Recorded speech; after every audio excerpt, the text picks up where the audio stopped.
இன்னைக்கு எங்க ஊர் சந்தகை எப்படி செய்யறதுன்னா உங்களுக்கு நான் செஞ்சு காட்ட பாருங்க. எங்க ஊர் சந்தகை அப்படின்னா கொங்கு நாட்டு சந்தகைங்க. இந்த கொங்கு நாட்டில் வந்து இந்த சந்தகை வந்து ரொம்பவே ஃபேமஸ். பாருங்க எவ்வளோ அப்படியே பூ போல இருக்கு, ரொம்ப சாஃப்டா மெது மெதுன்னு இருக்கு பாருங்க.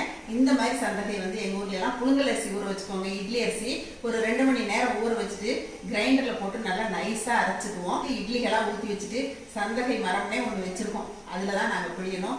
எந்த அளவுக்கு மாவு அரைக்கணும், எப்படி புழியணும் அப்படின்னு இன்னைக்கு நான் உங்களுக்கு சொல்லிக் கொடுக்க போறேங்க.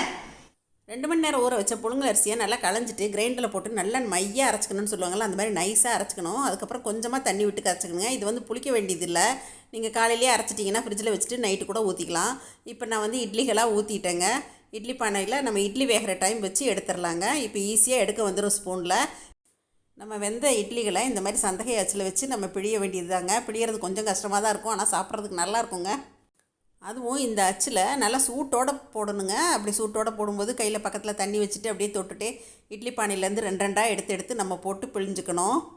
இந்த மாதிரி பிழிஞ்சதை நம்ம தேங்காய் துருவல், சர்க்கரை, நெய் போட்டு சாப்பிட்லாம். தேங்காய் பால் போட்டு சாப்பிட்லாம். அவங்கவுங்க இஷ்டந்தாங்க. தாளிச்சும் சாப்பிட்லாம். எலுமிச்சம்பழத்தில் தாளிக்கலாம், தக்காளியில் தாளிக்கலாம்.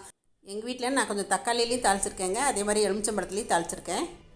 இந்த மாதிரி சந்தகை எப்படி செய்கிறது, தக்காளியில் எப்படி தாளிக்கிறது, பருப்பில் எப்படி தாளிக்கிறது, இந்த மாதிரி டீட்டெயில் வீடியோ எல்லாமே சரசு சமையல் யூடியூப் சேனலில் கொடுத்துருக்கேன். நீங்களும் பாருங்கள். பாய்.